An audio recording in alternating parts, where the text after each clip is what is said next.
Alaikum wa rahmatullahi wa barakatuhu. Alhamdulillah. Assalatu wassalamu ala Rasulullah sallallahu alayhi So, wasallam. Welcome to another installment of the R2F show. Today we're going to be talking about the Muhammad Qasim dream cult and just talking a little bit in general about some of the plans for 2024, our direction moving forward for R2F, and just take any questions that may be there from the audience. So, just to give people just a quick little rundown is that if you haven't noticed, we are starting to kind of move away from our the cult of TMOA content. We have sufficient videos on our YouTube channel that people can reference and look up. Of course, we'll always touch base with them now and then as stuff occurs. But as far as like refuting them or pointing out contradictions in their belief set and those types of things, we believe that we have totally exhausted every means of or every angle of basically exposing the cult of TMOA. So we're going to start focusing now on 2024 and forward on the cult of Muhammad Qasim, which we are calling the Dream Cult. Um, we are advising all of our supporters and followers and other people that are watching. If you do come across the content from Muhammad Qasim and his followers, that you can, engage with them as much as you can, so we can try to guide as many of them as well away inshallah. from that falsehood as possible. But also keep tagging on their content hashtag Dream Cult, so that we can actually people can identify that this is a cult, that they are being misled. And again, with a lot of our content, we try our best to guide the people that are actually indoctrinated in the cults. Um, but we realize we're very pragmatic when it comes to this. Is that we realize the people that are already indoctrinated, it's a very slim chance that they'll actually wake up to the truth, no matter what evidence you bring them. But we still give the dawah because our main goal is to get blessings from Allah, and it's also to help keep people from joining into it, right? So people will see the content, people will be warned, and see that the clear refutations, the clear evidence, and we can steer them away from this danger before they actually get in too deep. But again, there will be some people that will, wake up, but it's really we're just delivering the message, you know. So that's kind of like what we're going to be doing going forward 2024. For those who don't know, we can just start talking about it right now. Um, Muhammad Qasim is an individual from Pakistan, a clean shaven um, individual who admittingly does not make salat less than once or twice in 2 weeks or a week, or he said Hmm. if he's changed that.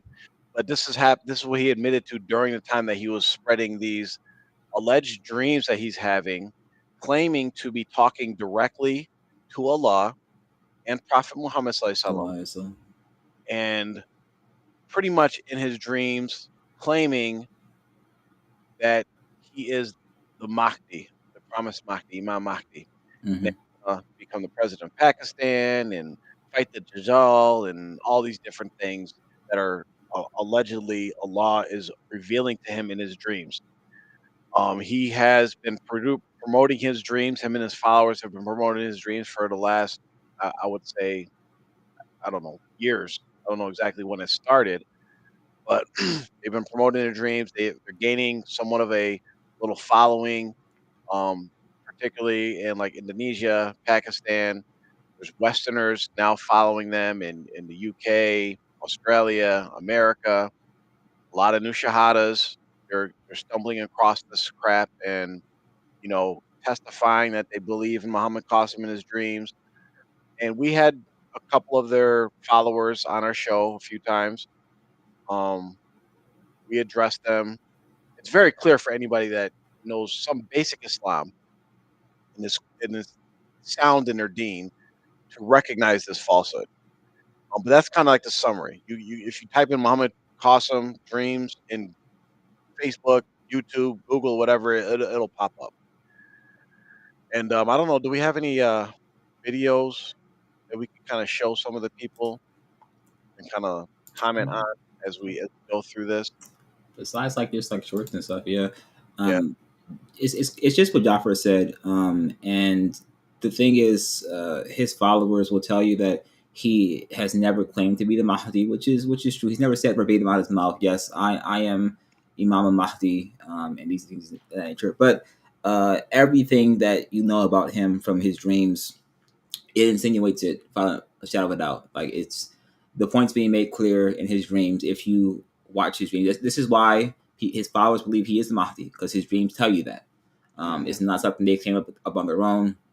They didn't just see this guy in Pakistan and say, "Hey, I believe it's Mahdi just cause." No, he's shared these dreams, and in these dreams, it has shown him doing things that the Mahdi is supposed to do, fighting Yeah. the Dajjal, Juj and Majuj, end of times. And he's seen as just like he's given these true dreams because he's a pious person who tells people he didn't pray, which is a sin, by the way. But we're not gonna get into that. So he has a massive following by doing such, and the more gullible people and people who just want to believe stuff, Hmm. it's very easy to see a lot of his followers that we've interacted with. They were searching for something else other than just Islam. Like it was like, okay, Islam is I'm good being Muslim, but also like I want a little more, right? I Yep. want a little something extra to have me on top. So we see this often, and some people are just freshly converted. So like if you just left Christianity, and someone say, Yeah. "Hey, you're not really the best of or the most sound in your deen as you just started off." So Yeah. um, And they keep they and I mean they don't realize it's like they keep promoting these new shahadas, these reverts. Revert testifies to believing in Muhammad Qasim. In the Ummah, that doesn't that's just actually evidence against you. It's showing that ignorant people are the only ones that are actually believing in what you're saying. And all the people that are actually like somewhat knowledgeable or have a little bit of knowledge about basic Islam are like, yeah, this guy's a fool, he's a fraud, clearly.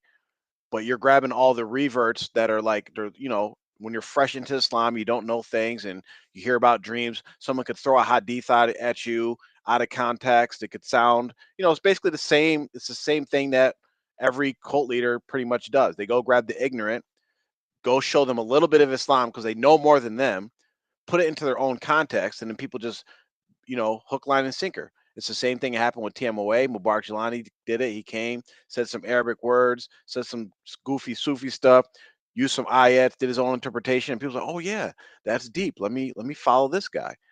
It's the same. It's the same strategy over and over again. Oh, you're muted, or your sound's not coming in, Mubarak. Oh, sorry. Yeah. Yeah. The thing that you usually notice is the sheikh or the cult leader or whoever it is. Usually, there's something. There's like a telltale sign, and they have to do it to make him kind of set above and apart from any other sheikh, right? Hmm. So this thing where you hear the statement, "I believe in Muhammad Qasim's dreams. I believe in Muhammad Qasim," or whatever. It's like it's unnatural. Like in Islam, we believe in Allah. Hmm. And we believe that Rasulullah Muhammad ibn Abdullah So, is the last and final messenger. These are things that we say we believe in. But have you ever heard anyone saying, I believe in the Khilafah Abu Bakr, radiallahu anhu?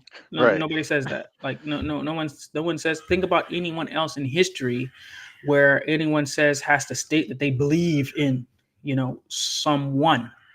So it's unnatural. It's not. It's odd as far as Yeah. Islam is concerned, and it's not only is it unnecessary, but it gets in an area of shirk because we believe in Allah. we don't we don't believe in people. Anyone can go astray. Anyone mhm. can, except for their messengers. Yeah. And the people who Rasulullah told us were going to be guided or were going to go to Jannah. But everyone else, is to believe in someone like that. So you're staking your belief. And when you say believe, your beliefs are tied to your success or failure in the next life. So to Mhm. say you believe in someone, you're automatically tying your success or failure in the next life to them, right? Because you believe in them, which means if they are correct in what you believe in them, then you're going to get the reward or whatever they're saying you're going to get. Mm. And likewise, you're going to get the punishment for what the people are saying that if he's deviant, if you're believing in that. Right. So just like with Mubarak Jalani or any of these other, may Imam Rashid live forever and he's a perfect guide. And they always, they have to give something that's like, it's not normal. No, very few people walk around this earth saying that they are perfect. No one says that. Right. And another thing, just another point, when you were talking, I was thinking about this. When Muhammad Qasim, they say he never has claimed to be the Mahdi. Mm-hmm. And I don't know this for certain, but I know that I have not heard himself when someone else says anything about the Mahdi or him claiming to be the Mahdi or whatever. I've never heard him say, when someone else said, hey, he's the Mahdi, or alluded to him being the Mahdi, he say, I am not the Mahdi. Mm-hmm. So it's like, if everyone is, they might say, hey, that guy, he looks like Allen Iverson. And so every time they say, yo, AI's over there, that's Allen Iverson, and I'm just like, I know they're talking about me, but I just don't say anything. Do I get credit for saying, hey, I'm not really Allen Iverson? No. That means that I led people to believe that. It's the same as me saying that I am him, because I'm accepting, whatever might come from that. So my question to you guys is, have you ever heard him, when he was referred to as the Mahdi or alluded to be the Mahdi, that he said, I am not the Mahdi, this is not true? Nope. I haven't heard him make that claim. So like the same thing that they say is he never claimed to be the Mahdi. Mm-hmm. He's never, as far as I know, denied being the Mahdi. Yep. And it's so silly because imagine me, like for instance, imagine me coming with I Abdurrahman, Alex, you're welcome to come on the show and state your piece as well. You can click the link, but we'll address your comment in a minute. But imagine me coming to a group of people and I write down on a piece of paper, I used to pay for the Chicago Bulls. My number was 23. I'm 6'6". I led the Bulls to 2 3-peats. I played with Scottie Pippen. I won the dunk contest against Dominique. I just start listing all these attributes, right? And all those attributes align perfectly with Michael Jordan, right? And now everybody and basically because of the information that I presented, I all but said I am Michael Jordan. Everything I presented said, okay, if this is all true, that person is Michael Jordan. And then when everybody starts calling me Michael Jordan, I'm like, and then people saying like, that's not Michael Jordan. Obviously, look at it. He's light skinned. He's only 5'11". He's never played in, like, he lives in New York. Like, you could go down around and then, but all the people that are claiming it are saying, well, he's never claimed it himself, but Mm-hmm. I believe he's Michael Jordan. They're literally just playing semantics, and it's a really stupid semantic for them to actually be making these claims, because through his dreams, through him relaying his dreams, he is effectively claiming to be the Mahdi. Mm-hmm. If you're saying these dreams came from Allah and Rasul and they're true dreams and everybody must believe in them, and in those dreams they're saying that this guy who's having the dreams is the Mahdi, then that person who's delivering you the message of the dreams is claiming to be the Mahdi. Yep. We don't care about the semantics. It's like, well, he's never said I claim to be the Mahdi. Mm-hmm. Yep. And to piggyback off what the Sheikh just said, he's not having dreams about someone else. That's the thing about it. If Muhammad Qasim was having, because he hasn't, his dreams, he tells you, because for those who don't know, he has a piece of information, a whole book, you could say, allegedly, where he's telling all about all his dreams. And in his dreams, when you read them, they're always about a first-hand account. It's not about, I saw someone fighting the Dajjal or this being or Majuj or leading the troops. It's always me. And we talk about this all the time, is people have this need or want to be the main character. And so people are trying to find ways to be more important. So if you're Muhammad Qasim, you're some random Pakistani guy, and all of a sudden you dress yourself into this limelight where, hey, I am actually the most important person in the world, because when the times are, because this is the end of times, everyone says, right? Like times are near and times are close by. I am now important. I am now the central figure in the entire world. All right, because not only is it that I'm in charge, I would have my home nation, Pakistan, also be the center of the whole world. The whole Muslim world is going to be in need of Pakistan. All right, Yeah. so you have made yourself and your nationality the main character for the entire world. So Exactly. you can't really avoid that. And for his followers, okay, so are you all 100% certain, without a shadow of a doubt, that this man is the Mahdi? Like you believe, like there's not even a thought in your mind, like, this Pakistani guy, 49 years old, balding, no beard, doesn't pray. He's the Mahdi for sure. He's gonna be the one guided, but he prays sort of, but not really. Like if there's even the shadow of doubt in your brain, leave it alone. Just leave it alone. Like we know, everyone should know the hadith about dark matters and how you leave those matters alone. You Yeah. should just leave it alone, because there's no. I can't believe someone could come here and tell me, "Hey, Amr, listen, brother, I 1,000% believe and know that he's the Mahdi. I'm willing to die on that hill." Yeah, this is not even a doubtful matter, bro. This is a very certain matter. There's nothing doubtful about this. He's Yeah. not the Mahdi. I'm saying for them, not for us. We know that. Yeah. Yeah, because they believe him. They believe. But like, Yeah. Brother Abdurrahman Alex, he said, I heard him say, I'm not who you people say I am. who are That you? statement doesn't really mean nothing to us. Send us the video. And this is how cult leaders actually speak. They speak in vague phrases that Mm-hmm. it can mean, people could take that phrase to mean whatever they want. So the people that actually believe he's the Mahdi are going to be like, oh, yeah, he's not talking about the Mahdi. He's talking to the people that are denying him to be the Mahdi, Mhm. the people that are saying he's crazy. He's talking to them. Like, this doesn't mean anything to me. Send Mm-hmm. us the link of the video, right? If you have this proof that he claimed this, we'll look into the context of what he's saying and what he's talking about. And I bet you it's really a vague statement that he's not really addressing anything. What he should be saying is that if he doesn't believe he's the Mahdi, like for instance, I don't believe I'm the Mahdi. If anybody said, Jafar, you're the Mahdi, I would say, you're crazy, you're nuts. I am no way the Mahdi. I am not. I refuse it. I decline it. Very clear. I'm not going to say, I didn't claim it or Yeah. I'll never claim it. Mm-hmm. No.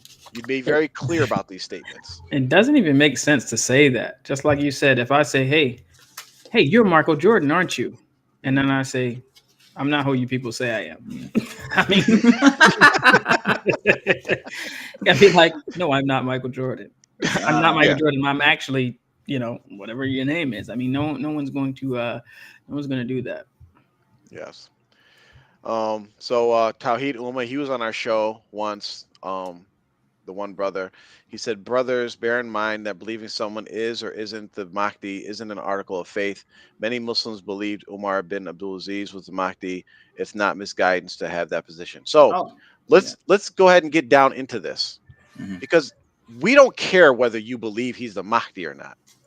It goes so much deeper than this, right? Because what you guys are actually claiming when you say you believe he's the Mahdi is that you are claiming that you believe in his dreams. Step one. Yep.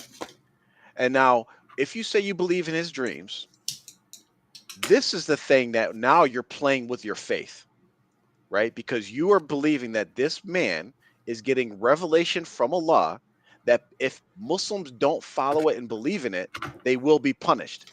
That is a part of your faith. Mm-hmm.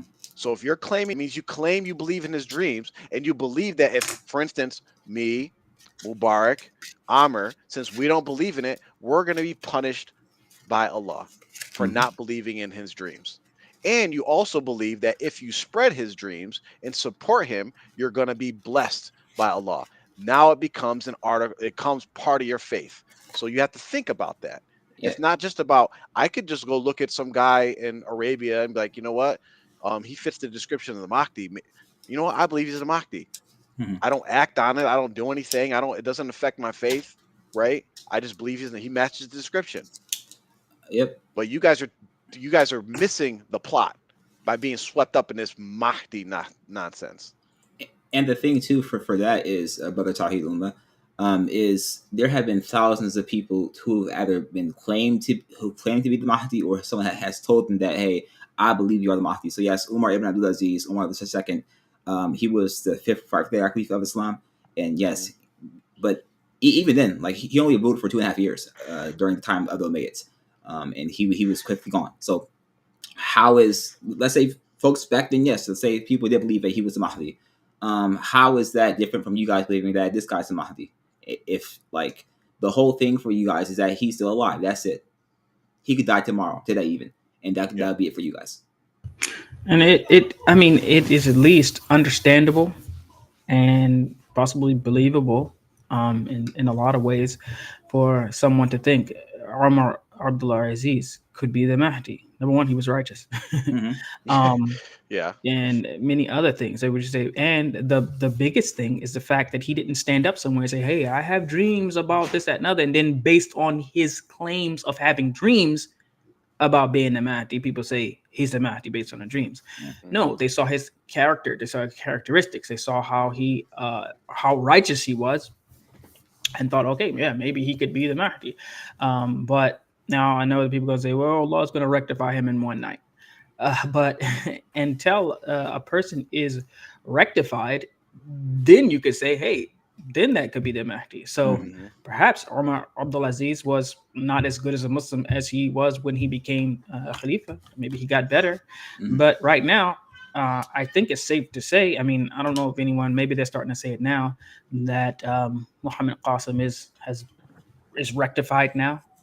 Like he was bad, but now he's good or something, because they Yeah. showed him like twirling Praying. Mm-hmm. twirling a kufi in his hand, trying to figure out what it was, and do it on his head or whatever. I mean, Stuff. yeah, I no, I'm like the saying, one where I mean, he was making dua, Mm-hmm. mhm, had his hands like this, and his lips never moved. He yeah, made salat. He was making salat standing, and mm, lips never moved an inch.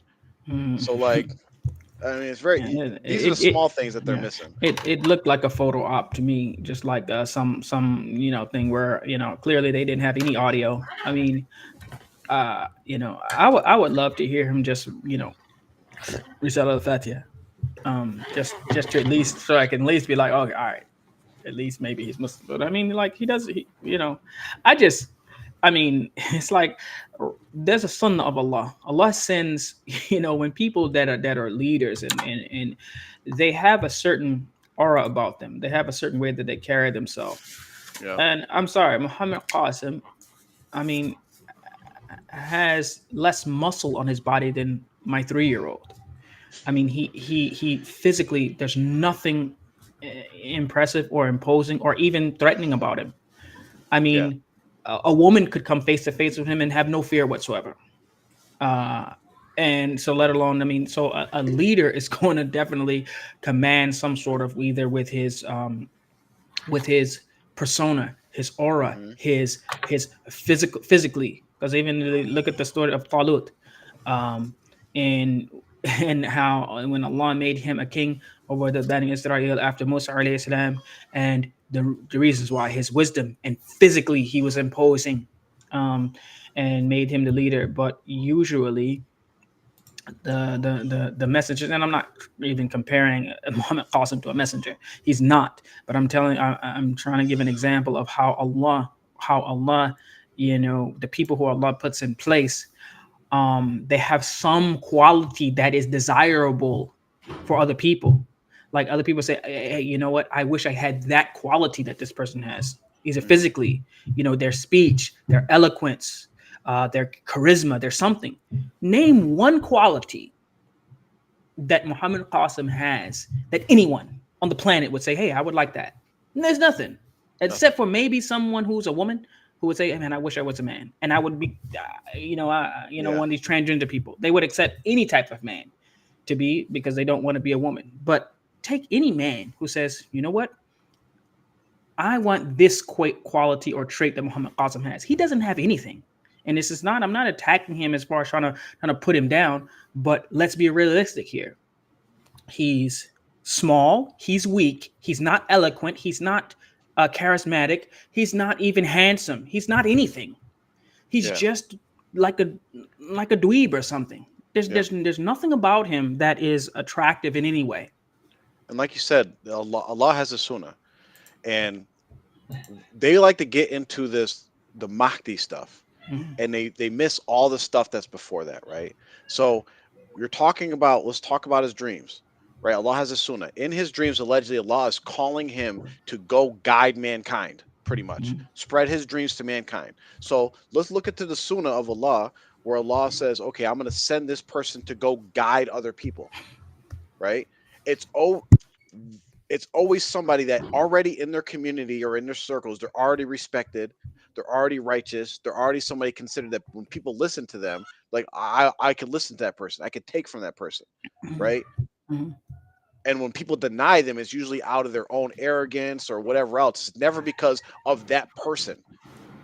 Mhm. If we look at Muhammad Qasim right off the bat, just like because they keep trying to defend it, right off the bat, 90% of the people just look at him before he opens his mouth and says, I'm not listening to a word that person says, especially Islamically, Yeah, yeah. right? I wouldn't even trust him in Pakistan, like, because, like, oh, I should go do XYZ? Like, I wouldn't even trust him. I'd go ask somebody else. I'd Yeah, ask a little kid, like, hey, this guy's telling me to do this. yeah, Should I go do that? yeah, There's nothing about him at all, like you said, that inspires any type of yeah. confidence. And honestly, and I think, in again, this is to help guide the people. If you get good at recognizing people and dealing with people, you could look at him real quick and say, okay, something's off with him, right? It's either some kind of, like, maybe he's on a spectrum a little bit. Yeah, yeah. Something is definitely wrong with him, right? Yeah, Um, real quick. So this brother, he said, quoting from the dream book, I am not Imam Mahdi, nor do I want to be Imam Mahdi. So again, so we're gonna school y'all a little bit to how cult leaders work, because we got the dream book. Just to remind you guys, they took their dream book and their website down, we believe, and is highly probable, because now we're starting to pay attention to them and address them. So they're starting to take the evidence down that we can use to refute them. Sorry, we already got it. So let me share my screen. So while you're doing that, just a couple of things. They always Yep. say that. So not only was the dream, the website taken down, and I'm sure they'll coming out that we're saying this. Oh well, it was upkeep or something or whatever. But also another thing, why is it that every time we mention something that really is specific, like with him not reciting or whatever, they say, "Oh yeah, I heard it myself." But I gotta find the video. No one ever has it. Like it's always like they Readily never available. and whenever they say that, they never produce it. I mean, Never. this was weeks ago. Someone said, "Oh yeah, he did."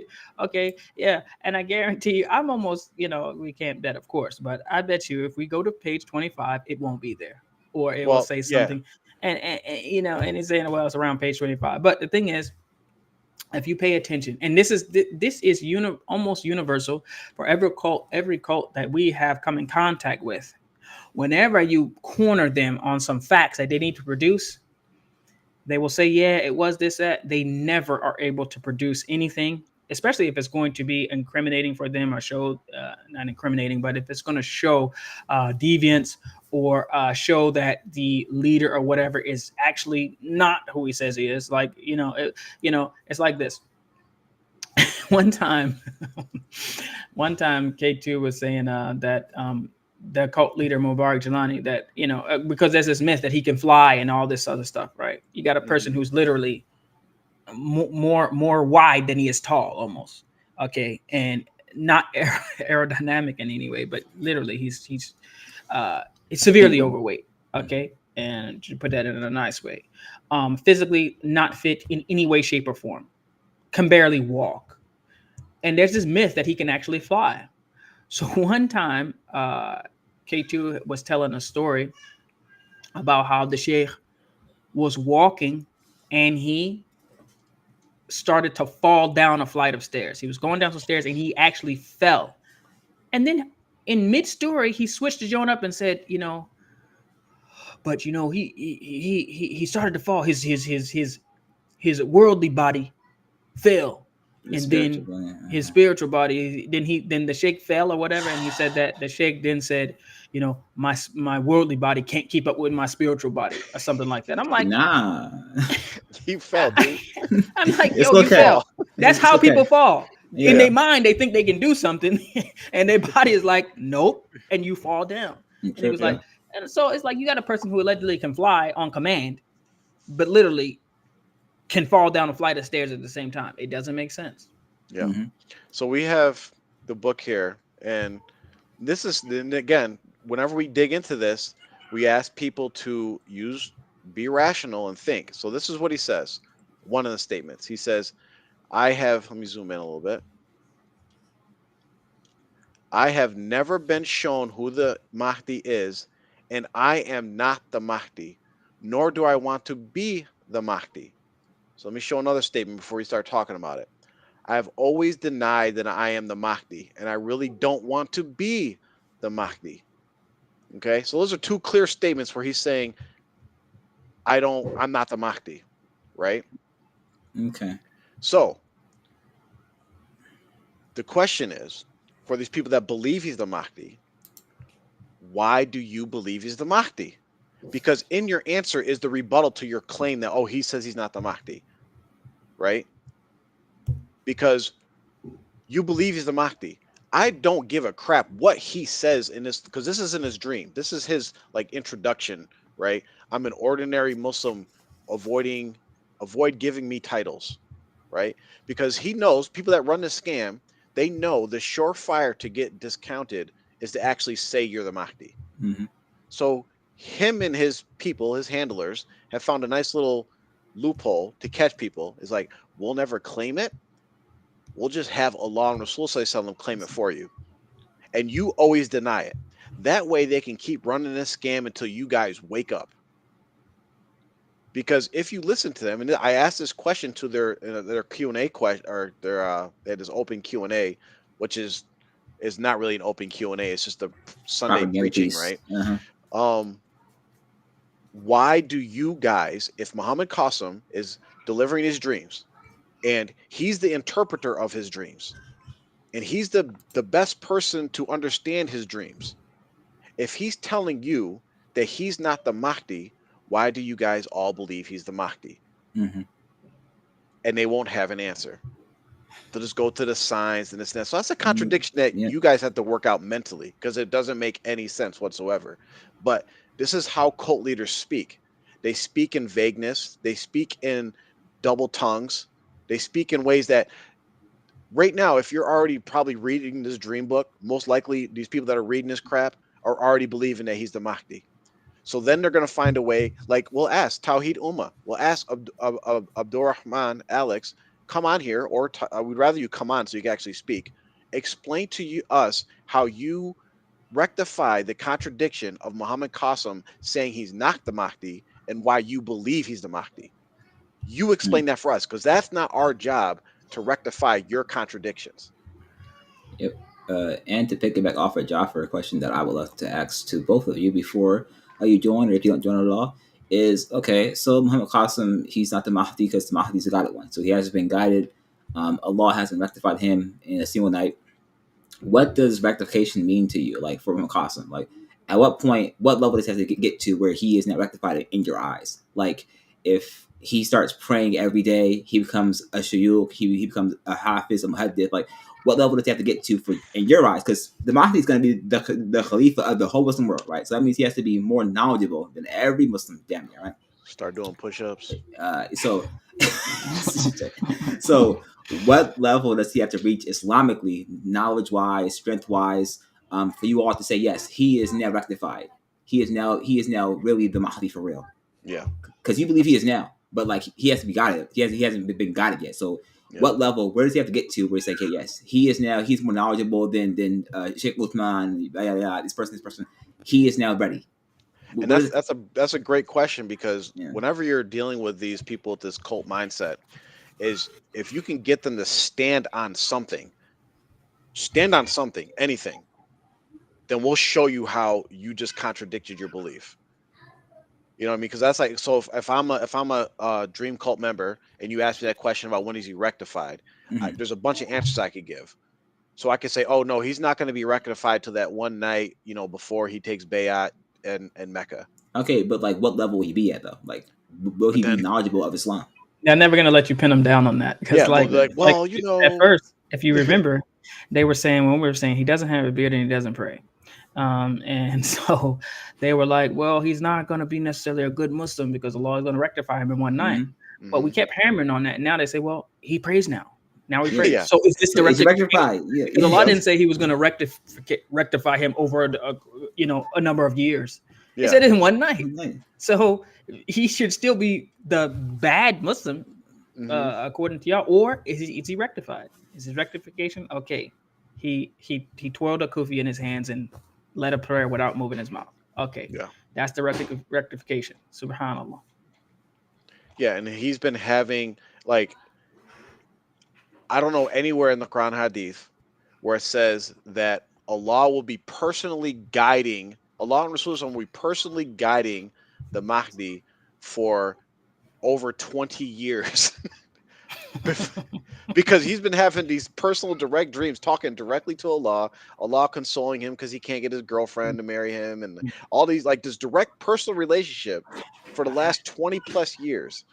I mean, the fact that he's having these dreams is a refutation in and of itself because you know how is it that Allah is giving a person dreams about avoiding shirk and doing this and doing that and telling them the future and all this stuff, hmm but that's not part of the rectification? Mhm. I Right. mean, like that is it really is actually. Uh, mm, I mean, either it's a lie on Allah or really, really, really underestimating Allah's ability to Yeah. rectify someone and Mhm. also who he's selecting Yes. Yep. to rectify. This is where Allah chose. It just like I said, I would like Tawheed Ummah or Alex Abdurrahman Alex or anyone. Give me one trait. Look at him, listen to him, whatever. Give me one trait that he has hmm that you Mhm. would say, I would prefer that. And, not to be, not that you are,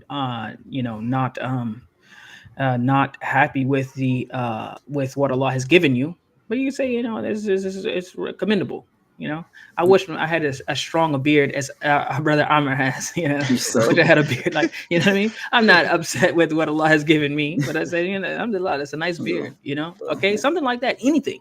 Give me Mhm. anything that you say. Okay, well, Muhammad, I promise you, no one can realistically say, you know what, I really had that unibrow that Muhammad Qasim has going on or something. I mean, Yeah. they give me something that you could say, okay, and it's not just about physical appearance, but I mean that plays a part. It plays a part Yeah. in how someone is going to be. And think about this: Imam Mahdi is going to be someone who the entire Muslim Ummah is going to follow and Yeah. is going to get behind. There's no way on the planet. And so I can hear the Muhammad Qasim, the dreamers, start to say, well, uh, Abu Bakr radiallahu anhu, he was a very skinny man, and you know, these different things. What's the difference? The difference is he was a companion of Rasulullah Sallallahu Alaihi Wasallam, Yes, Listen. hello. and so that's where his confirmation comes from. And so it's not just about, you don't always, when you talk about messengers, someone who has to, you have to have a belief in in them and to follow them based on some, unseen. And hmm it's a leap of faith to believe in it. However, with Abu Bakr, I mean, it's natural. He was a companion of Rasulullah. He was his closest friend. He was his best friend. And he hmm was someone who Rasulullah gave the stamp of approval Yes, hello. to be a Yep. Yep. leader. So it's a no-brainer. Mhm. We Yep. don't have to take a leap of faith to follow Abu Bakr or Umar or Yep. Ali or any of them. And you got all those other qualities too, where, like, they talked about the battle, and the toughest part of the battle was closest to Rasul, Listen. and who was the person that was always closest to Rasul? Abu Bakr. They were talking about, yeah, he was skinny and this, but he was the one that was in the thick of it. Hmm. You know what I mean? And you talk about he's a Sadiq, he's the truthful one. Yep. So he had these characteristics already that people like, yeah, I could follow this guy. It's not just about, oh, he was skinny, oh, he's not big and buff. Yeah. No, look at his character. He's pious, he prays, Hmm. he was facing death with Rasul, the companion of the cave. Where are these things for this alleged Mahdi? You don't even have a member of his family saying, like, yeah, when we were about to do this, he was right next to me. A friend from grade school, high school, like, he's always been there for us. He's this and that. He has this character. You don't have anybody doing that whatsoever. His Hmm. mother hasn't even, like, said, yeah, my son's been a great son. It won't speak. Not one person that actually grew up with him, knows his character, has actually is a follower of him, is a Yep. believer in him, right? Hmm. So how you if I present to you two strangers, I was like, you got to pick one of these strangers. This one stranger, he literally has nobody, he has no references, right? No references whatsoever. This other stranger, his parents, his siblings, his cousins, all his friends, they all vouch for him and say he's a great leader, he's a great guy. Who are you going to pick? You're going to pick the guy with references. And if you look at how Allah's Sunnah, again, going back to that, Allah has always provided the people that He gives the message to that they already have references where no one can deny their character, their standing. There's no one vouching for Muhammad Qasim besides all you people who found him on the internet and got entangled in his Mhm. this dream Mahdi mess. Yeah, and one of the sunnahs of Allah is that when you have to take a leap of faith to follow someone or to believe in them, particularly the messengers, um, it really is logically something easy to do. And the Hmm. people who have bad hearts, Allah says they have a sickness in their hearts. So the people who can't follow these things, or they have some animosity or some rivalry or something like that that prevents them. But just logically, if you look at all the messengers, they all were righteous from noble lineages, and they had qualities about them that it's easier to follow them. And the only people who didn't was because they had some sickness in their heart. They were bad people. Their hearts were not um, at a level to where Allah would allow them to accept Islam or to accept to follow. So Allah doesn't do that. This is not a sunnah of Allah. Allah is not going to, you know, uh, put someone in a position where your Islam will be in jeopardy by you taking a leap of faith that's not even logical. Like Yeah, Rasulullah was natural. He was a natural, naturally a good person, an honest person. He had a reputation that preceded him.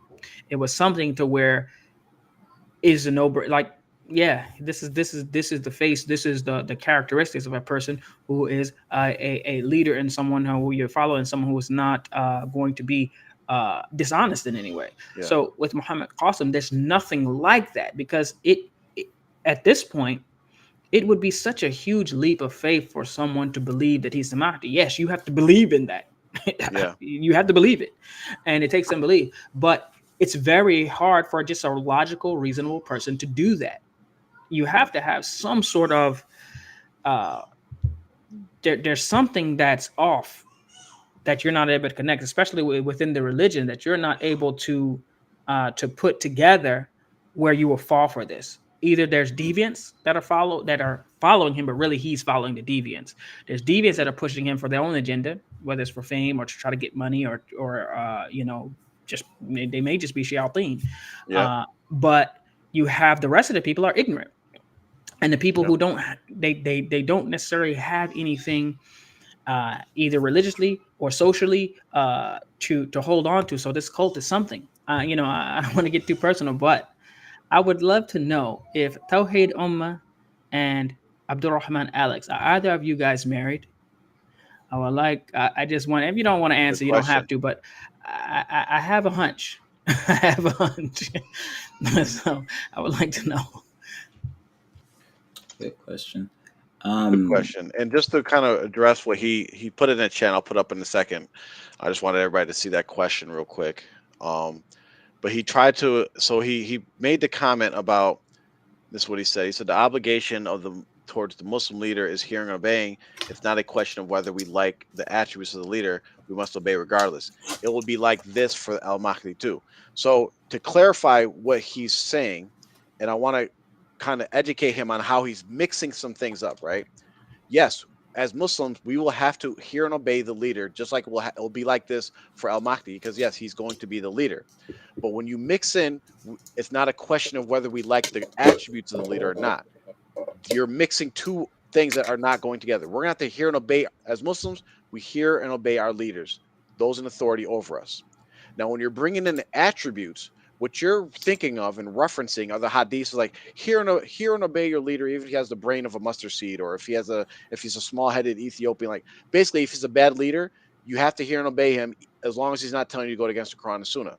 So by you mixing these two ideas together, what you're doing is trying to equate Al Mahdi to these hadiths where it's talking about bad leaders. You should not be mixing those things, because Al Mahdi is not going to be like this for Al Mahdi. He's going to be a great leader. Mm-hmm. He's going to be such a great leader that he gets to lead Isa alayhi salam in Salat. That he's going to be such a great leader that the whole Ummah is going to fall under his leadership. That type of great leader.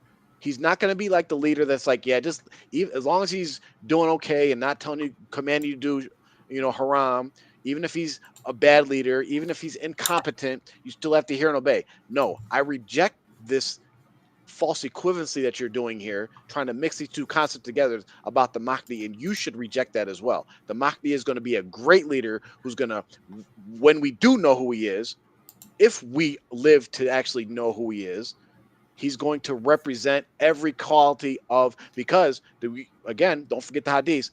You guys use this hadith all the time. The Mahdi won't resemble Rasulullah in appearance. He's going to resemble him in character.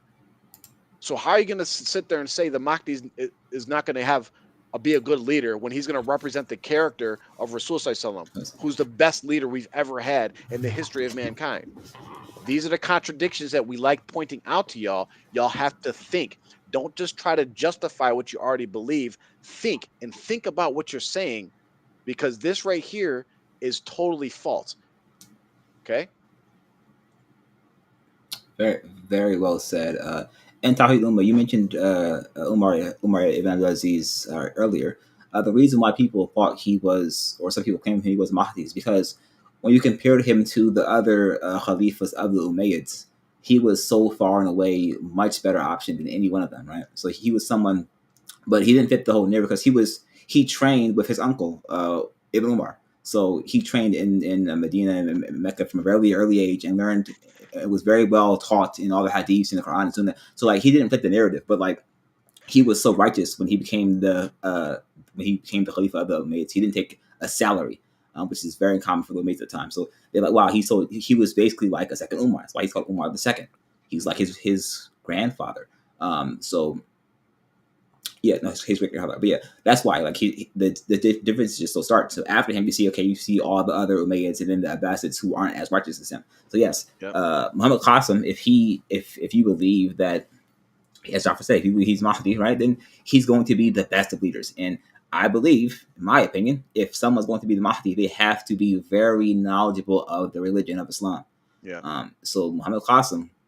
Well, even before that, so even like what you're saying, it's like if we say the rectifying is going to be like Allah's going to give him knowledge and all that, he's going to be pious after that rectification and all that. I could point to a bunch of people that I know that aren't pious, but I'm like, that dude has some leadership qualities. Yeah.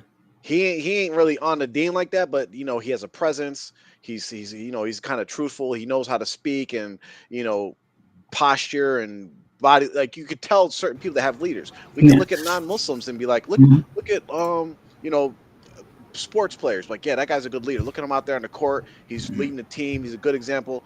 There's certain leadership qualities that actually really don't have anything to do with the religion.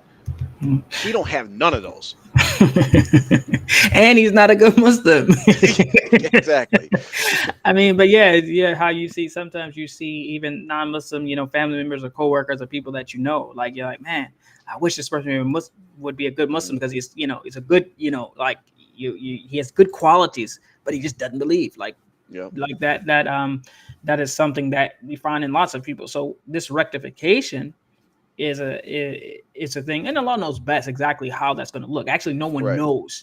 Really, Yeah. they might say, well, he might not be practicing a lot. I have heard shuyukh over the years say, as far as his rectification is where he's a Muslim who is practicing, Hmm. Mhm. but he just takes it up, like Allah takes him up to a level and gives him the knowledge and the wisdom as far as being a leader and being in that position. That's So he's exactly going how to I be heard it someone who's too. going to It's the be a same. Muslim. He's not going to be a fasik.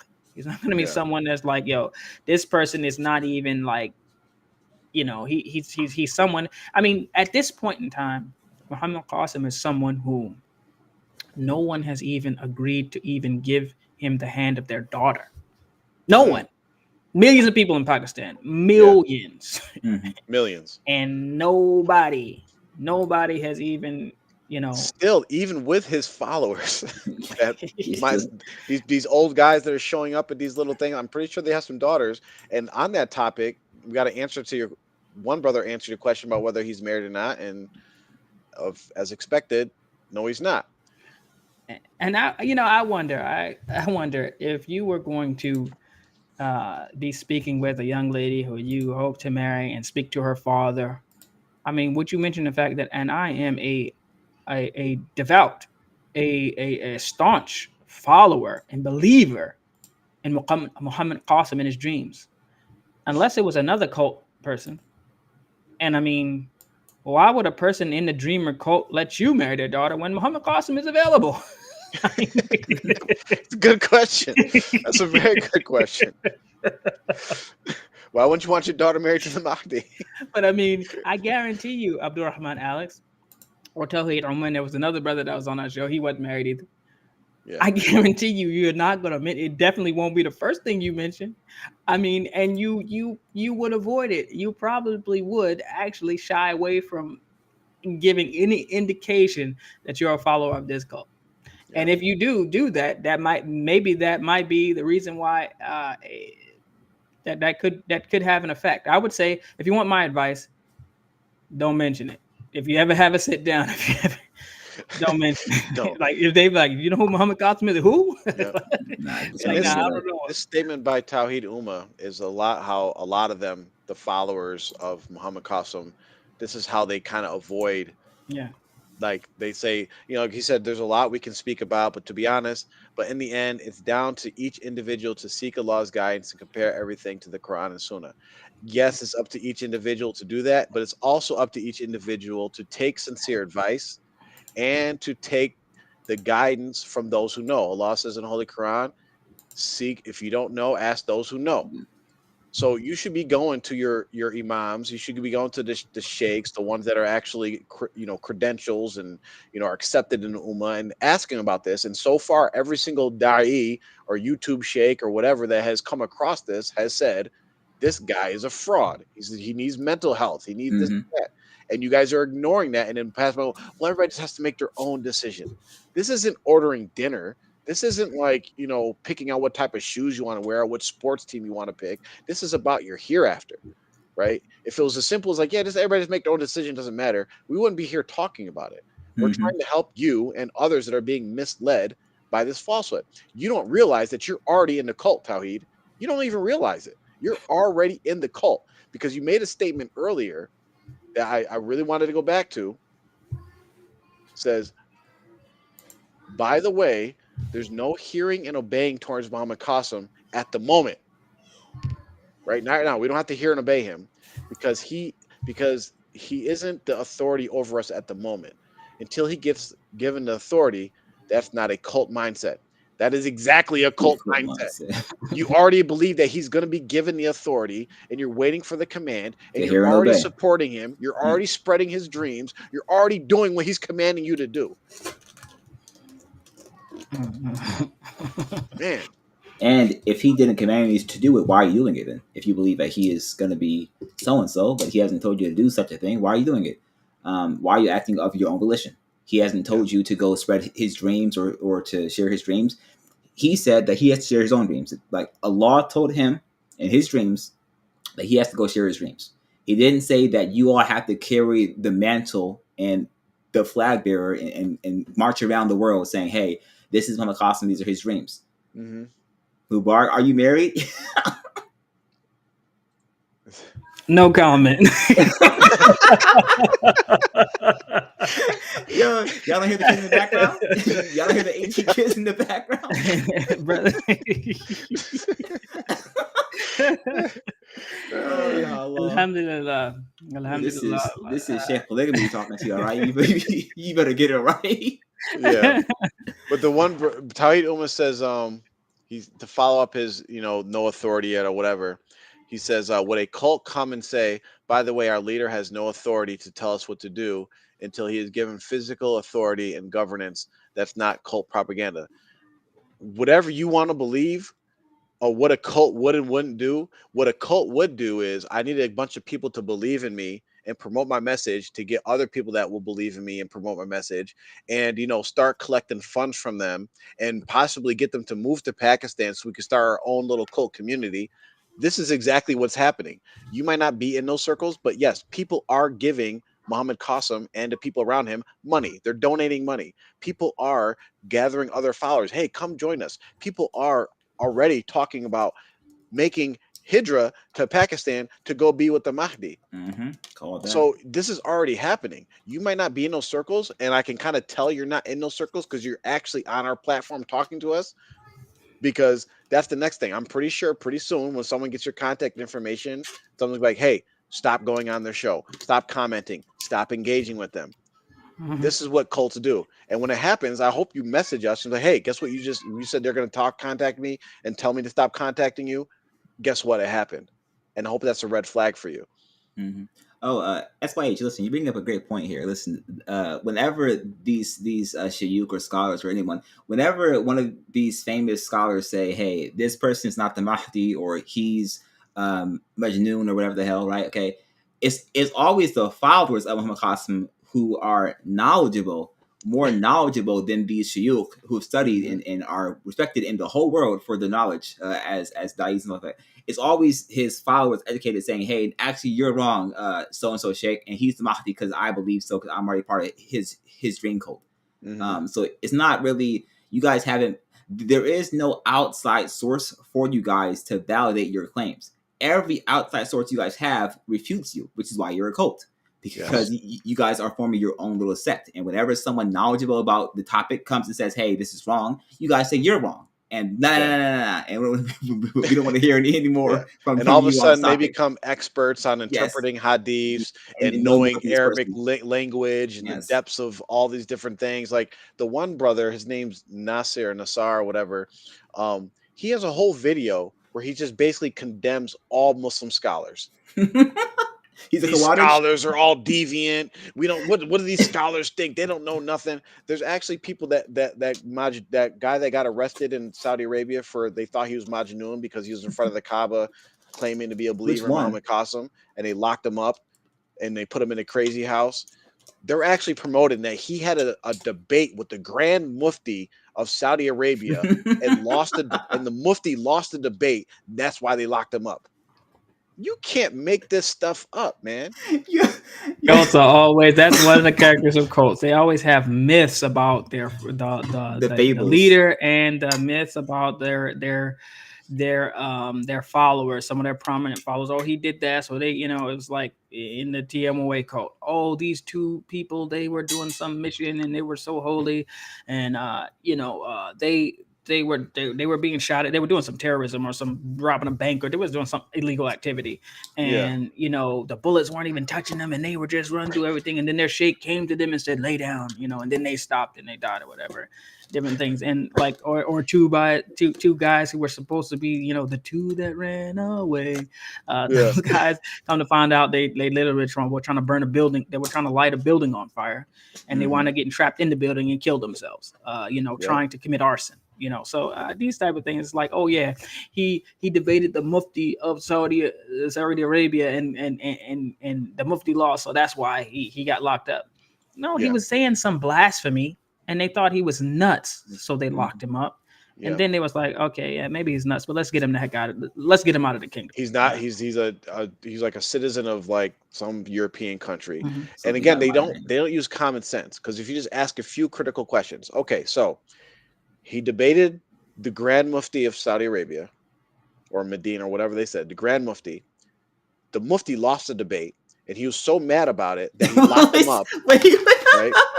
Jaffer, please highlight this. Please highlight our good Which brother one? Which Abdurrahman one? Alex.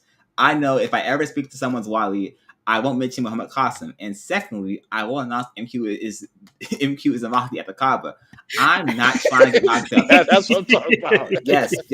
Welcome to Abdurrahman Exactly. Alex, hey, listen, you're a real one, man. You're a real one. We're gonna give you credit for that. That you get a Mashallah. thumbs up, you get credit for About to that because say I mean yes. that's the logical thing to do. Don't Yeah, ever mention that if you sit down and sit down. No, Yes. that will sink your ship faster than anything else. I mean, about don't this. mention that to the girl. Don't mention that to the mother. Don't mention it to the father. Don't The mention it to the brothers, brother. anyone. Nobody. Don't mention that at all. And I hope this is not your real name that they could go back and look at because you don't want this attached to nothing, brother. And it goes back to what Amr was mentioning before about like if there's a grain of salt or a grain of doubt in your belief, this statement you just made shows that you have some doubt. Hmm. Because if I truly believe someone was the Mahdi, right, I'm like we all good. We can when you believe in something, you act upon it. Beliefs turn into actions, right? Yep. That's Islam. Beliefs are accompanied by actions. We believe in Allah and Rasul. That's why we pray 5 times a day. That's why we fast. That's why we do all these things that are commanded to do. We prepare for our hereafter because we believe in Islam. If I believe someone was the Mahdi, I would start preparing for that because guess what? We don't have much time to get like I'm gonna start doing stuff to get like, okay, the Mahdi's coming. Since you're willing to like hide this belief, that shows that you got a little bit of like, yeah, this probably ain't kosher or halal, we'll Ain't all the say. way there yet. It ain't all the way there yet. And actually, we could throw a plug in there. Yeah, we are coming out with a new channel. We actually have the channel. We're coming out with a new show soon that helps people with some of these relationship things that they need to do. So here goes a free tidbit for you, Abdurrahman Alex. I would say that if you truly do believe in Muhammad Qasim and his dreams or whatever, you should mention it. You should mention it to your father, and you should mention it to the girl, and you should mention it. Why? Because if you are really truly a believer in Muhammad Qasim and his dreams or whatever, it's a major part of your life. Hey, you might be trying to be one of the 300 and move to Pakistan. Now, if you hide this from the girl and you're working and living your life, readying yourself for the day you get to go and stand behind Muhammad Qasim and be one of the main supporters of the for the Ummah and for the religion of Al Islam, and your life is about this, and you're gonna marry someone who ain't thinking nothing about that, who literally is gonna think you're nuts, Yeah. and they're gonna be living with you. Possibly you have children. I mean, you're gonna wind up tearing your family apart. When you do go run to follow Muhammad Qasim or whatever, or you know, depending on where you might be, like you said, you could get locked up. Your wife might be like, "Yo, this guy is, you know, he believes in Yeah. Muhammad Qasim and all that." They might put you like lock you up for your own safety. You know, Mhm. so this is something that you definitely should mention, and maybe try to, you know, I don't know, maybe you know, try to find someone who also believes in that, because if your beliefs and your goals are not lined up when you marry a person, that's one of the recipes for it falling apart later. Yep. Good point. Very good Very, point. very fun. Yep. So go find some local scholar that people accept. Talk to them about your and one thing that these dream cult followers have to do, and I suggest it for all of them, find a trusted scholar that's accepted by the ummah, like whether it's a local imam or somebody, not some weird cultish stuff, and you have to have somebody that you actually like trust and kind of submit to their knowledge over you, Mhm. right? Talk to them up front about your beliefs in Muhammad Qasim, and then take their sincere advice. And if they tell you, brother, stay away from this, don't get involved with this, then follow their advice, please. Right? We're only trying to help. They're only trying to help. Some people have accused us like, oh, you're doing this because you're trying to get views or whatever. And obviously, like you've seen our channel, how many followers we have. We're not doing this for views. We're doing this simply to just try to get, we would like more people to listen in because this cult activity in the Ummah is a big problem and it goes unaddressed. If you see like even this Muhammad Qasim thing, when the well-known scholars or well-known da'is on YouTube addressed it, they kind of just dismissed it, made a few statements, and went about their business. Meanwhile, the cult followers use that content to go ahead and garner more Support, followers yeah. for their own benefit because they didn't address, in my opinion, they didn't address it enough to just like shut the door on it. They just kind of dismissed it, moved around, and then the cult followers just use this as their own propaganda. So we're trying to address it thoroughly so that people can, at least the content will be out there for people to look if they start researching, like, oh yeah, this doesn't make any sense. Especially like the new shahadas that they're getting caught up in this crap. Yeah, because they don't know any better. So if you have doubt about him, and you don't believe he is Imam Mahdi, then what purpose does he serve in your life at all? He just is some random Pakistani guy who you don't know, you don't believe in, and he serves you no benefit at all. What is the reason for your, I guess, speaking of him, brother Rahman? Like, how is he helping you? And you're kind of trying to defend him in some way, shape, or form. So I would just love to know why, I guess. And Judge, I'm making an assumption here, but because his name's Alex, I'm assuming he's from someplace in the West, and maybe he doesn't know that on every block or corner you could probably find a Mahdi in Pakistan. So Mhm. this is like just what they do. You can go online and find a thousand Mahdis from Pakistan. So how doesn't he look like a liar? To me, he Oh, looks like a complete liar. I look at subhanallah. him and I look at him when he's telling his stories and he's looking up in the air. Like if you know interview techniques, so I'm an auditor, so we get taught like interview investigation techniques. And when you're interviewing somebody, how to tell if like they're telling a lie. And like if a person looks when you ask somebody a question and they look up, depending on whether they look left or right and how they look, they're trying to come up with a story in their head. And you see how he does his speeches. He's always like looking up. He's basically giving you a load of crap. To me, if I was interviewing him, I would say like, no, he's lying. He's lying. He's being suspicious. He's trying to gather information. So to me, who's actually has experience with like interviewing and investigating people, he looks like a complete liar just from his body language. So I don't know. Maybe you have a different criteria. Maybe Canada's a little bit nicer than United States. So maybe you guys have a different criteria. Yeah, and let's give Abdurrahman Alex the benefit of the doubt. Maybe he doesn't know. So let's give you a little bit of history.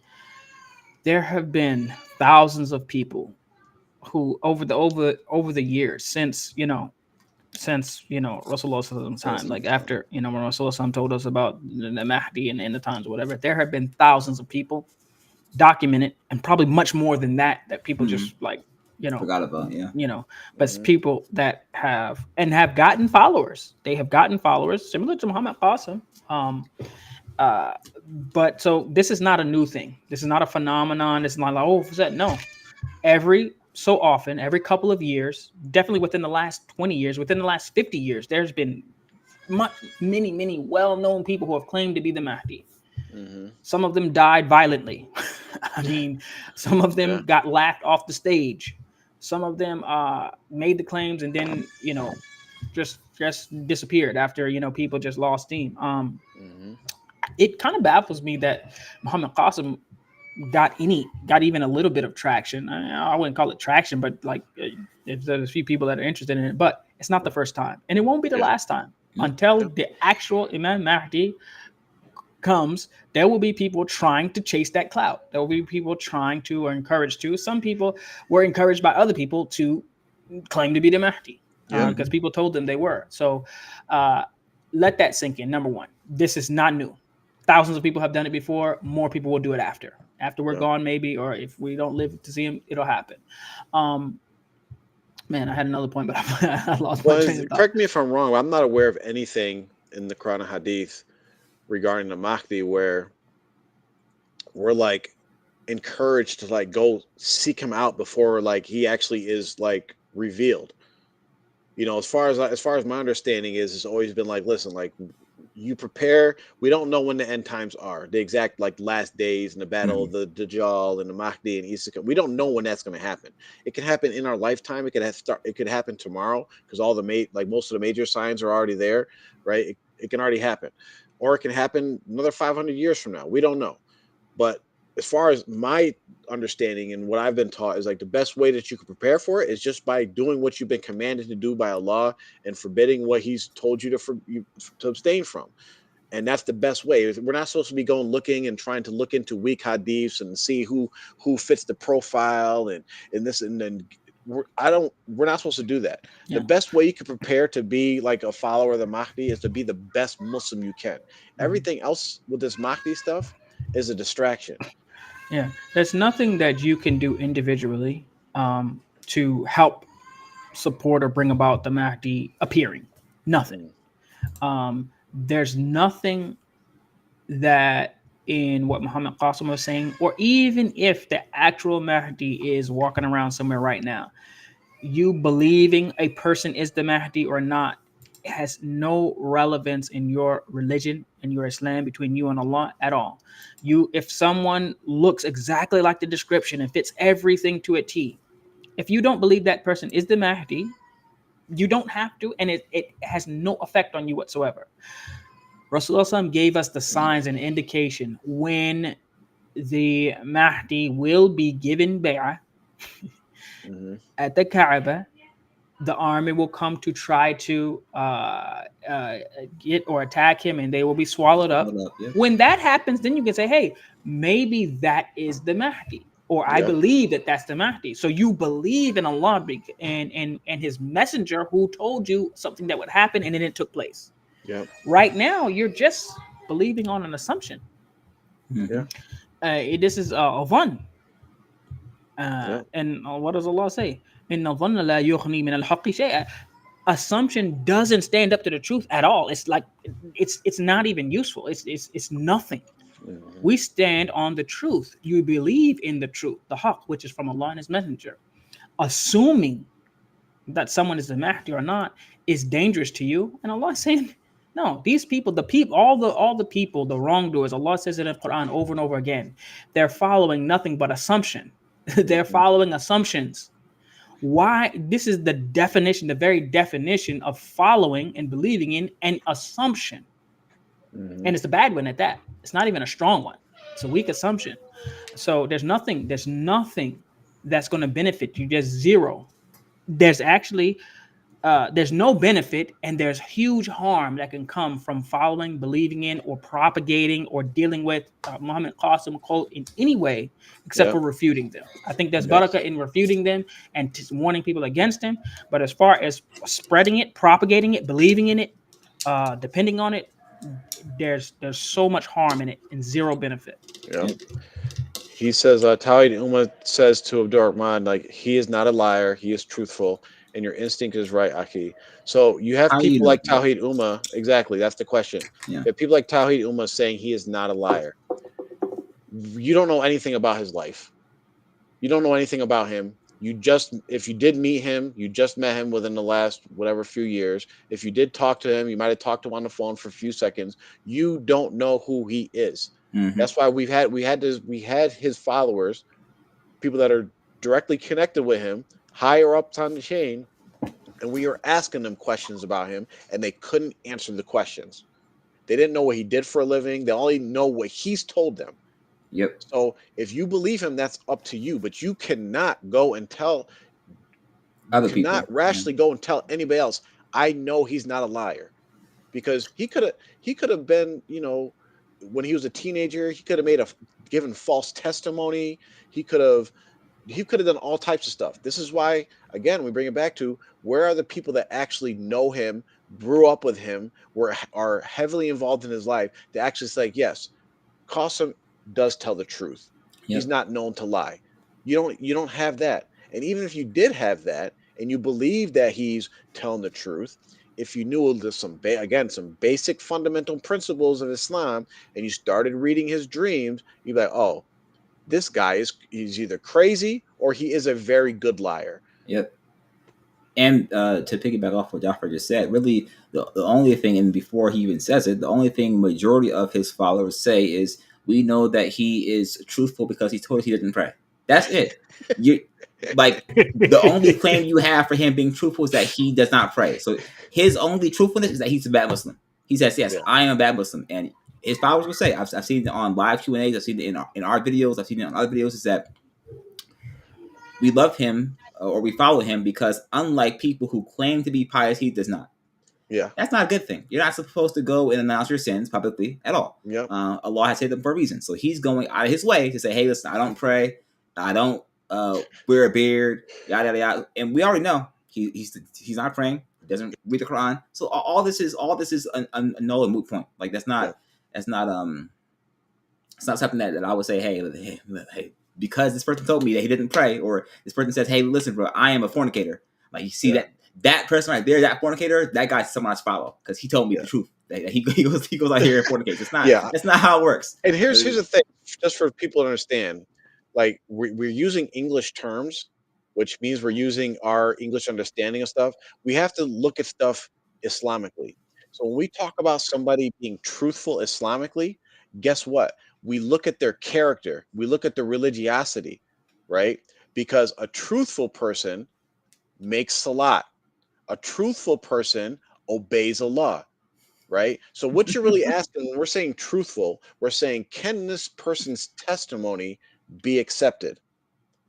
And the answer Islamically is no. This brother cannot even go give testimony in court because he doesn't pray, right? He's barely Muslim. If you go to the fuqaha, you go to the form of Dhahib, where I think 3 out of 4 of the great imams say that a person that neglects their salat is not a Muslim, right? So that's why I say he's barely Muslim. He's on the, like, we don't even really know if his Islam is accepted. Allah knows best. I mean, these dreams don't even seem like they could be coming from Allah, because whoever he's talking to and he's seeing in the light or whatever he's saying, it's like, if the Allah that says that the number one act and the first thing you're going to be asked about in the grave is your salah, is giving you messages about things other than salah, or including salah, Yeah. and you're completely ignoring that, and be like, yo, something else. Yeah. It's like, I wonder, you can't be, why would Allah, not, the law never mentioned, hey, you need to start praying. You need Yeah. to start making salah, something that I commanded every Muslim to do, whether you're the leader of the army or the last man or whatever. Every single person that's a Muslim from day one, whenever a new Muslim, Abdurrahman Alex, I'm assuming that he has converted just based on the name. Could be wrong, but like from day one, whenever you took your shahada, you had to pray that day. Whoever gave you your shahada, I'm sure they told you, now you have to start praying. If you took your shahada in Ramadan, they said, now you must start fasting. Yeah. Like from today, if you take your shahada in Ramadan, the rest of that day, you can't eat. They should tell you that. And then that next day, get up and fast. Every day, pray, Exactly. So it's an immediate thing. And so for him to be getting messages from Allah and still not praying, that is absurd. It's absurd to even think about.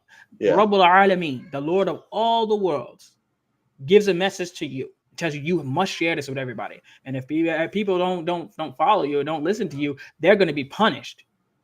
But Allah said He's going to punish people for not praying. So is Muhammad Qasim? He's giving the message, but he's also someone who is going to be punished too. I mean, ridiculous. It doesn't make any sense. It's absurd to even think about. Yeah. Exactly. And brother Alex, brother Rahman, listen, the mubahala is not something that Muslims just willy nilly just throw out, because it's invoking the curse of Allah. So our first example of the mubahala is with the Christians of Najran coming to Prophet Muhammad in the silver, and they're saying this, that, and the third about him, and he said, okay, cool, we'll have him mubahala. And Prophet Muhammad is there with Ali and Hassan Hussein and his wife. Cool, that happens. But we're not, like, no one's going to mubahala Muhammad Qasim. It's just, first of all, he wouldn't do it. First of all, well, no, he probably would. They probably would, because, like, depending on what we don't know what their agenda is. What would we do to mubahala? Yes, exactly. we will swear by Allah that we don't believe he's the Mahdi. Yeah, so it wouldn't really serve its purpose. That's all we're saying. What we're saying is that we don't believe he's the Mahdi. We think he's a deviant based on evidence, based on the proof that he himself has provided. It doesn't make any sense. And as far as the religion is concerned, we're right. You guys are assuming things. We're just telling you what Allah and His messengers say and what's clear about the religion. A Muslim must pray. Someone who doesn't is a fasik. He is one. Dreams are irrelevant according to the Sharia. Dreams are irrelevant for everyone else to follow. If you have a good dream or a bad dream or whatever, and this whole, they like to go into the thing about dreams are 1/46 of prophecy or whatever. The hadith talks about when a righteous person sees a dream. Yep. Mm-hmm. He's not righteous, so he's already disqualified. Yep. So all the even the 146 of prophethood and true dreams or whatever, when a righteous person sees a dream, for them, it could be glad tidings, it could be from shaitan, it could be from their own mind or whatever. Um, but as far as the glad tidings or whatever, this is for righteous people. Mm-hmm. He admittedly and obviously is not righteous. Yeah. So his dream could be from anywhere. Yeah, exactly. And just to also add on what Amr said about the mubahala, just to be clear,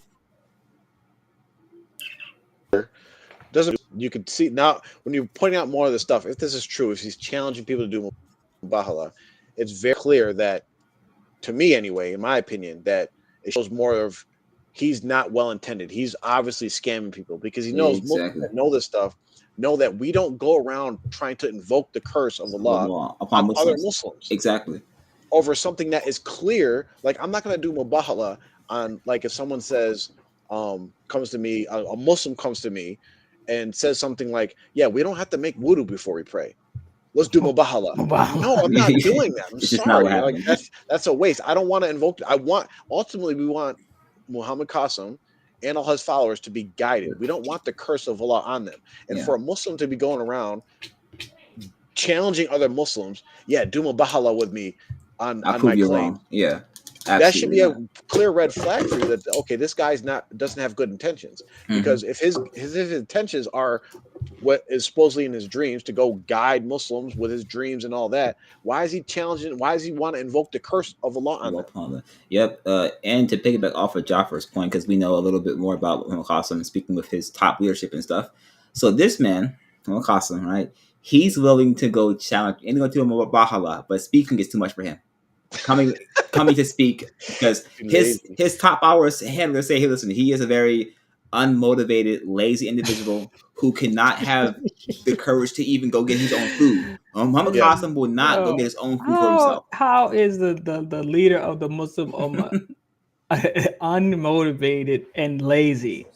Yo, the kuffar are mounting an army against us. What should we do? Man, I'm tired, bro. I need a nap. Tired, bro. Yo, man, let's do it tomorrow, man. Let's, it's like, I don't know, man. I just, rectify. I mean, it just doesn't make any sense. Nothing of it matches up. Yeah. Okay. So Tawheed Ummah, he's again Tawheed. We know all this stuff because this is all the cult rhetoric. We know that he's one of like 9 kids and he's the one that's left taking care of his mother. No, this is the truth. Or at least I'm not gonna say it's the truth. This is what we've gathered from this information. He lives with his mother. Which is, there's nothing wrong with living with your mother. Right? If you take no, there's care of nothing her, wrong with that. Cool, nothing, but there's a difference between he's the one mother. He doesn't work, right? And they've said that the money comes in from his other siblings. He's the one that's in the house that's like, taking care of her needs or whatever. But he lives with his mother. His other siblings are off living a normal life, working and whatever. Mm-hmm. But again, Tawheed Ummah, out of these 7 or 8 siblings, which one of them have come forth to testify on behalf of Muhammad Qasim and his character, whether he's truthful, whether he's a liar, whether he's had a history of mental delusions and all these different things? He's been making up crap since he was a kid. This is which one of his brothers are coming forward and testifying for him? Not one. That should be a red flag for you. Because these people that know him the best aren't willing to come stand up for him. Listen, you can get your siblings to do most, like, if you guys are just somewhat close, your siblings can do mostly damn near anything for you. You can, like, hey, listen, little bro, I need you to do this for me. And he's just gonna go on there and say some crap on the video. His siblings won't even come and say, yeah, I believe that he is the Mahdi or yada yada, or he's had dreams for his whole life.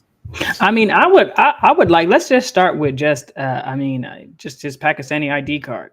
I just want to know if his name is actually Muhammad Qasim. His name could be anything. Yeah. I mean, show me a passport. I mean, passport, ID card, something. Let's start there. I mean, because let's make an offer. I wonder if we could do this. If we could raise enough money through R2F helpers, or what R2F helpers, if we could, if we offered to pay for Muhammad Qasim to go make Umrah, would he go? I'll put that out there for Muhammad Qasim and his followers, because I almost guarantee that he will never go make Umrah. You know why? Because once he's at the Kaaba, he's gonna Things have have to to either start. do some certain things or not do some certain things. Yeah. Then accelerate the process, you know? And See what I'm he's pretty about. sure he ain't gonna be like, yeah, I ain't claiming this Joe. It looks like the gig's up, y'all. It's up. He ain't never gonna make Umrah, right? There's so many different things that we could approach this as, and I just want the people that are leaning towards this, that are following this, step back. Start using some rational thinking. Use some critical thinking. Ask some important questions. You should be asking more questions about this. We'll go back to the marriage example than you would be asking your potential spouse. Yeah. You know less about this man than you would know about someone that you're planning on marrying. Mhm. And that's not a good thing. Yeah, I mean lots of basic questions that should be known. I mean, like it's more dangerous for you to put some of your aqidah and your beliefs in the hands of someone than it is to put your life in their hands, because I mean you're gonna die eventually. Yeah. And when you if you marry someone, I mean you literally go to sleep and you're unconscious next to them, every night or every other night or every third night or something like that. You're going to Yeah. be you're going to have there's a certain amount of trust that you're going to have to put in them with your finances, with your everything, your health. I mean, they're feeding you, they're cooking for you, so you're going to want to know, like, what's your name, what's your father's name, where'd you go to school, meet some siblings or whatever, talk to some classmates, talk to some teachers. There's all types Hmm. of things that you would do, and for y'all people to not have done any of it and believe in it is just amazing. It's amazing to me. But it's something that happens a lot with people who fall for cults. They fall for this belief. I mean, it's like we know very well about cults and how they run, and we've seen it up close and inside and out. And it's not exclusive to you guys. There's people who vehemently follow and died upon believing in someone they didn't know anything about. Some of Hmm. them never even met him, never met, never talked to, nothing. But they believe in it. They took the leap. But those are the type of people that fall for cults and cult leaders. Yep. Mm. And just real quick to clarify, Abdul Rahman, Alex, it's not there's nothing negative about living with your mother, especially being a young man. It's very honorable to live with and take care of Your your parents, parents. and it's Yep. something as in our Western culture that we've kind of lost and forgotten about that. The point about bringing up Muhammad Qasim living with his mother was to basically point out that this is a man who he does not earn a living, he does not have a career or a job. He takes allegedly takes care of his mother off the support of his other siblings, so they're supporting him, which is nothing wrong with that if that's what the family has planned to take care of their mother. We're just pointing out that this guy has really nothing going for him, no life accomplishments, no leadership characteristics, nothing to point to, like, this is a competent person that I want to place literally my hereafter in the hands of. Never been married. Yeah. So if there's any other questions, type them real quick. We're going to wrap up in the next minute or two. Real quick, we for the TMOA cult members that's listening, we have some news that we just found out, which I found was kind of weird because I had received some various comments over the last few months, a couple of times at least, where individuals from TMOA were like, Jafar, you better shut up because Khalifa Ali's going to cut your head off. And I'm just like, what? I just disregard it because it's just a weird thing to say. But we just found out that allegedly Noor, the Imam and Sheikha of TMOA, told her followers that to not worry about Jafar because Khalifa Ali is going to come and cut my head off. Yo, Joshua, listen, bro. You are cooked, bro. Right, the Zulfikar is gonna be on your head. All right. I mean, let's think of all the people after uh after Rasulullah sallallahu alaihi wasallam, or after Ali radiallahu anhu passed away, Hmm. that you could think of that Ali may want to cut their head off. Look at all the deviants, the people, Mhm. and of all the people in history. If he has this ability to come off and cut someone's head off, Yeah. he's passed away. So somehow he was not able to keep someone. He was attacked going on his way to Fajr and killed by someone. Mhm. And so he did not have the ability to defend or stop this person. But somehow from the grave, he's going to come and attack Jafar, who is a person living in America who talked about some random person He does. who He lives in doesn't know. Pakistan, a cult leader in Pakistan. Oh wait, So no. just but let's think about this. Just think about this. Think of all the people, all the people. Look at the people who have done. Look at the Crusades and all the things that Oh have been gosh. really Yeah. done to the Muslims and to the Ummah. Think of the things that people said about Rasulullah Sallallahu Alaihi Wasallam, Charlie Hebdo, and those people who made the the cartoons and all this stuff. People, and none of that bothered Well, Ali think, radiallahu anhu think enough. about it. It's funny because you mentioned the Crusades. Mhm. Because if you really wanted to, like, he could have stopped all this. Because one of my great uncles is King Richard the Lionheart. Oh One of shoot! the Yeah. he could have just killed him, and then there would be two birds, one stone, right? What about the Israel, like they're bombing guy? He Yeah. could go kill one of them, Yeah. He could what? he couldn't go visit Netanyahu or or Yeah. something like that. But no, Right. he's gonna he. I mean, does he have like? I mean, maybe he only has one. He only has one visit that he can come and cut somebody's head off because he didn't do it in all of history. Never Yeah, did it to anybody.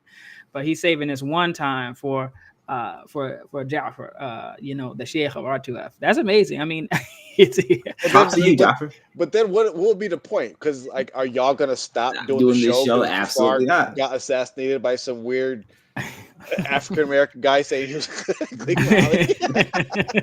Nah. I mean, Full it armor doesn't even make sword, sense. replica I mean, sword, yo, and I mean these things, and you got grown men with beards and families and like that actually I believe in this. Like, hey, you better watch his mouth before Khalif Ali's gonna get him, gonna take care of. I mean, like, what, Like you believe in really? this? That's like, I mean, it's more believable. Santa Claus, the story of Santa Claus is more believable than that because at least they're pretending like Santa Claus is still alive somewhere.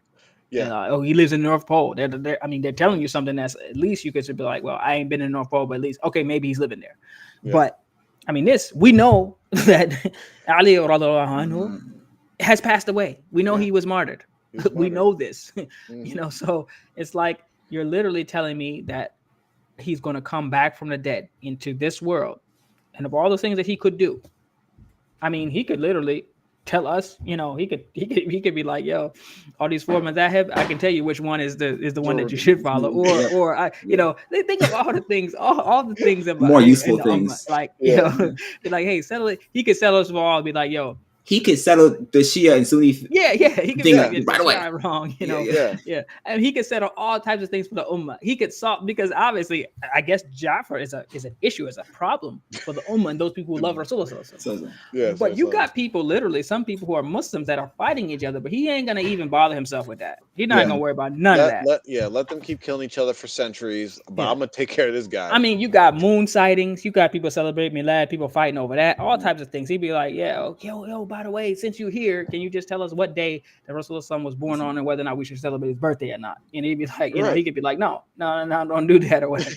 yeah. But instead, he's just gonna kill Jafar and bounce. Yeah. Yeah. Now, and I was talking to Jaffer before the show. It's like, all right, so logistically, right? How is this working? Because I was talking to Jaffer and I was talking to my wife before the show. Like, all right, so listen, like he's currently in Saudi, right? So he has to get a visa or a passport to come to America, and then get money currency to go find Jaffer where he lives. Like he has to track him down, VPN or whatever the hell, geolocation to go find Jaffer and I then mean, behead him. what is Obviously, he he's gonna know how to waiting on? drive because he's gonna be able to get a car, or maybe he's gonna know about Uber. He's gonna have a Is this like a smartphone. soul mission? And like, what's to stop Jaffer from like shooting him? I A mean, sword gets shot up. like, yo, You respawn. It respawns back in Saudi. I mean, I know we're kidding, but seriously, y'all gotta stop this, man. Y'all gotta cut Well, this mess out. I mean, this is one. This is one of their more amazing fables, and that they have made up and propagated, and I wonder if anybody actually believes it. At But least a couple of people did. yeah, I Enough mean, to They said it comment out like, loud. really? What the? And it's almost as believable as a guy who doesn't mix a lot, who's clean shaven, is going to be flying around in the air shooting Nor of Allah at the Dajjal through his fingers. It's almost as believable as that. Oh, I mean, like Yosemite Sam. Oh oh man. yeah, I said You All know. right. All right, so let's The, wrap it up. the one thing, yeah, let's wrap it up. Go But he said he had the video. He's gonna send you the video. So I would like to see that video. So Yeah, I said Tawhid Uma. I'll message him on WhatsApp to yeah, remind him that I Alex, would love to see that video. yeah, yeah, Abdurrahman, Alex. Yes, we did try to we reach have. out. We tried to set up a meeting. We almost had a meeting set up, and then they backed out. Remember when we was trying to get Muhammad Qasim on the show? We were dealing with Hmm. some of his handlers or whatever. Then Yep. like first they was like, yeah, he's gonna do it, and then Oh, it was the they backed video. away slowly. Yeah. Yeah, they Yeah. backed away slowly. Then they watched our interview with the followers and were like, oh no, we can't Nah, talk to these guys. They're about gonna getting packed trash up. this guy. Yeah, so yes, we have reached out to him, and so Yeah. he's not gonna listen. And that's one of the signs of a cult. They're very selective in who they're going to deal with. If they have Q&A session, if the questions are real questions, they're going to shut it down. And they're going to really have these fluff interviews that kind of are people who really actually believe in it, and they're asking questions so that you can, answer it. It's like, like for instance, like here, Jaffer, I'm a friend of his. So if I were going to be like, oh yeah, well, some people say that this R2F, the Sheikh Jaffar's R2F is a deviant.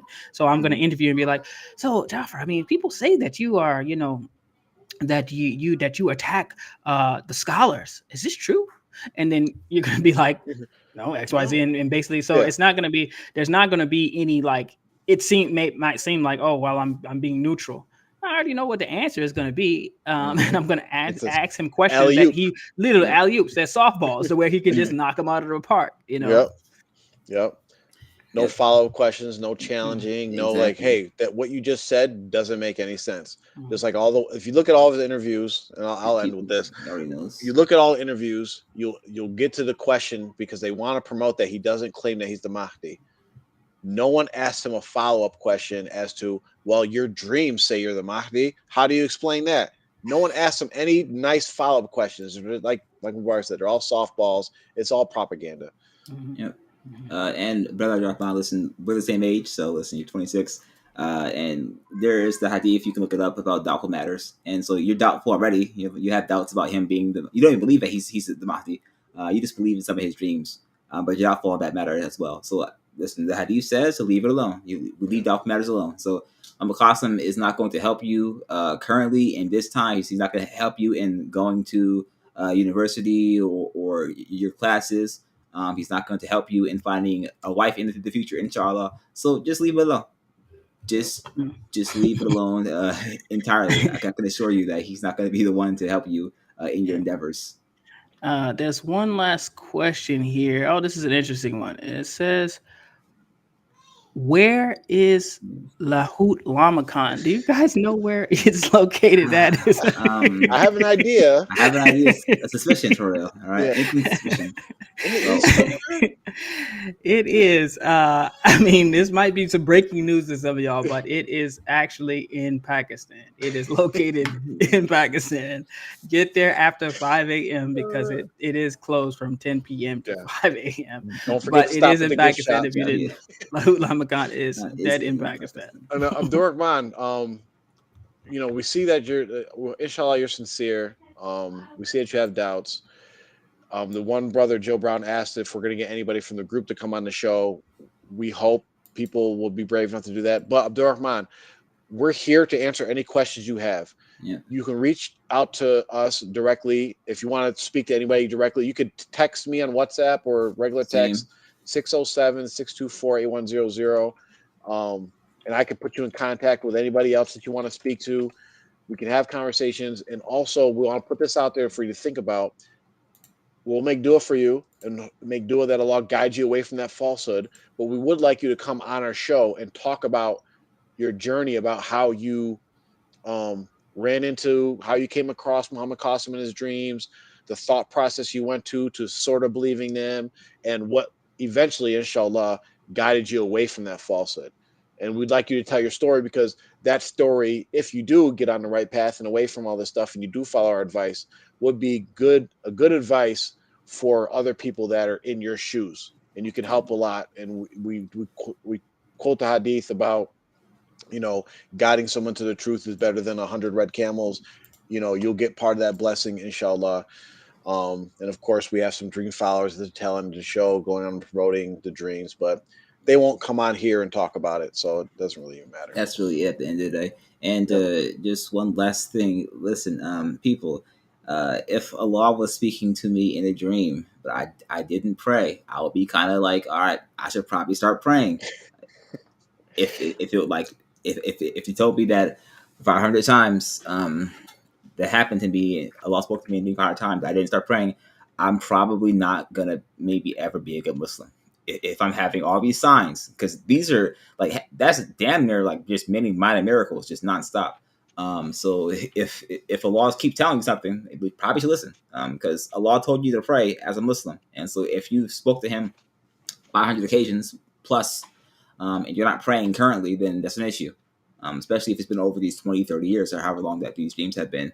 Um, these dreams have been going on. So yeah, that's just one last thing. And brother Darkmine, listen, if you want to speak to me, by all means, I'm generally free. You can message me on WhatsApp or Discord or whatever, whatever works for you. Whatever thing you want to use is fine for me. So we can get that set up for you, inshallah. But I'm gonna Right. close this out. Subhanallah walhamdulillah wa la ilaha illallah wallahu akbar.